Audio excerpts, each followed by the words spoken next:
제가 요새 3,500억 불 뭐 투자 뭐 이걸 포함한 관세 협상이나 아까 오전에도 말씀드렸지만 노란봉투법 또 법인세율도 뭐 1%입니다만 다시 또 올린다 그러고 배당 소득 분리과세 관련 세제들 뭐 대주주 요건 환원 뭐 이런 것들을 쭉 보면 대한민국 기업들한테 한국을 떠나라라는 얘기를 자꾸 하는 거 아닌가. 점점 더 기업들이 한국에 있을 요인을 줄이고 있는 거 아닌가 하는 생각이 듭니다. 그래서 지금 3,500억 달러 투자 이런 것도 오히려 약간 기업들이 한국의 사업을 축소하고 시장도 훨씬 더 크고 자본시장도 훨씬 발달해 있는 미국 가고 싶었는데 오히려 우리가 명분을 만들어주는 거를 정부가 앞장서서 하고 있는 거 아닌가 하는 걱정이 요즘은 들 정도입니다.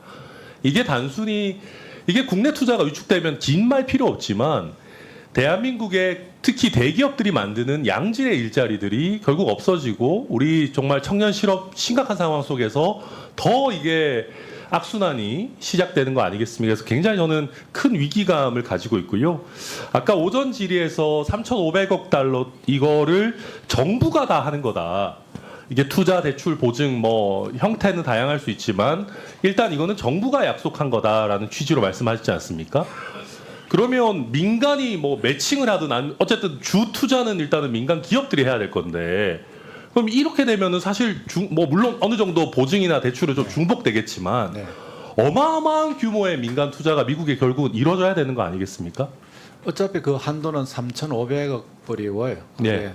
그 중에서 이제 뭐 나중에 구성을 좀 봐야 되겠지만은 뭐 출자라든지 대출이라든지 보증이라든지 이 구성에 따라서 저 공공 부분 내부에서 이렇게 협업을 좀 하고 역할 분담을 해야 될 것 같습니다. 그러니까요. 근데 이게 뭐 엄청난 천문학적인 그런 액수 아니겠습니까? 어쨌든 그렇죠. 사실 그게 국내에 투자되어서 사실 일자리를 만들어야 되는 돈인데 다 지금 미국으로 가서 투자를 하게 되는 그런 상황이 될 것 같고 그리고 이거는 뭐 산업부 장관은 사실이 아니다라는 식으로 얘기하신 것 같은데 지금 미국 측에서 보면 펀드 수익의 90%가 미국에 돌아갈 거다라고 얘기를 했는데 이게 의미가 좀 불명확해요. 이게 그럼 90%의 수익을 배당으로 가져간다는 건지 아니면 90%의 수익을 미국 내에서 재투자를 하겠다는 건지 부총리 뭐 좀 이 내용에 대해서 알고 계신 게 있습니까? 예, 저도 그 러터닉 장관, 상무장관을 만나서 이렇게 얘기해 보니까요.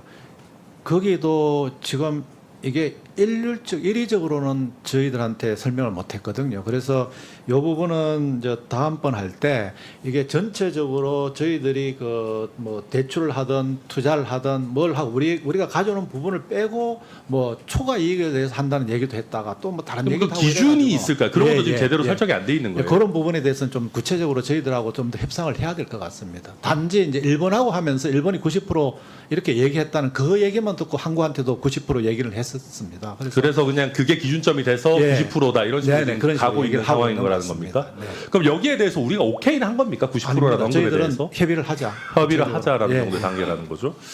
그리고 한 가지 제가 이게 쌀은 우리 대한민국 입장에서 사실 굉장히 민감한 부분인데요. 저는 사실 협상하시는 거 보면서 30개월 초과하는 소고기 있잖아요.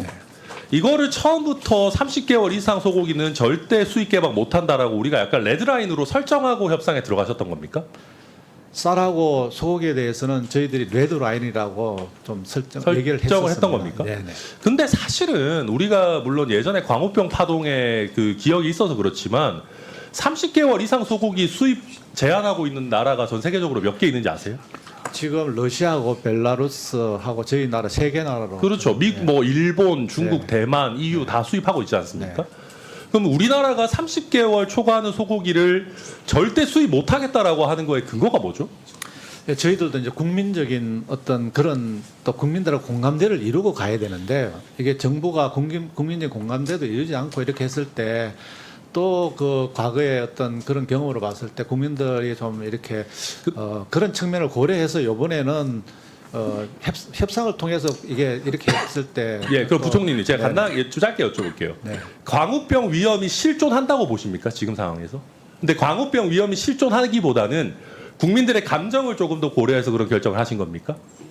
뭐 그게 또 광우병이 걸리면은 또 어떤 실존한다는 또 주장도 있고요. 또 다른 나라들은 괜찮은데 또 한국은 해야 되는 주장도 양쪽으로 다 있는 걸로 알고 있습니다. 그럼에도 불구하고 1분만. 예. 국민들께 저희들이 이걸 충분하게 설득을 시키고 국민들에게 동의를 구하지 않고 정부가 이렇게 하기는 굉장히 그러니까 어려웠었다는 말씀을 드리겠습니다. 제가 걱정하는 거는요. 지금 전 세계 중에 특히 미국과 러시아, 벨라루스는 사실은 좀 그렇게 좋은 관계가 아니잖아요. 네. 미국과 우호적인 관계를 맺고 있는 나라 중에 30개월 이상 소고기 수입 금지하고 있는 나라 아마 우리밖에 없을 겁니다. 네. 근데 이게 지금 과학적 근거가 없는 상황에서 어쩌면 민주당 정부가 과거에 광우병 괴담을 일으켰다는 거에 대한 어떤 부끄러움을 인정하지 않기 위해서 이 30개월 이상 소고기에 대해서 레드라인으로 설정하면 그만큼 우리 협상력이 떨어지는 거 아니겠습니까? 지금 아까 자동차 관세도 아까 얘기했는데 30개월 이상 소고기를 일정 부분 내주더라도 우리의 주요 수출 품목에 대해서 조금이라도 깎을 수 있다면 그렇게 해야죠. 이거를 그냥 국민들의 정서, 과학적이지도 않은 정서만을 고려하면서 우리 광우병 파동 예전에 있었으니까 이거 우리는 레드라인이다. 이게 국익에 부합하는 겁니까? 예, 뭐 정부로서는 또 국민들을 생각하지 않을 수가 없었다는 그런 고민을 말씀드리겠습니다. 아니, 국익을 위해서 필요하면 국민들을 설득할 때도 있어야 되는 거 아닙니까? 예, 뭐 그런 부분에 대해서는 또 관계부처하고 협의를 하도록 하겠습니다.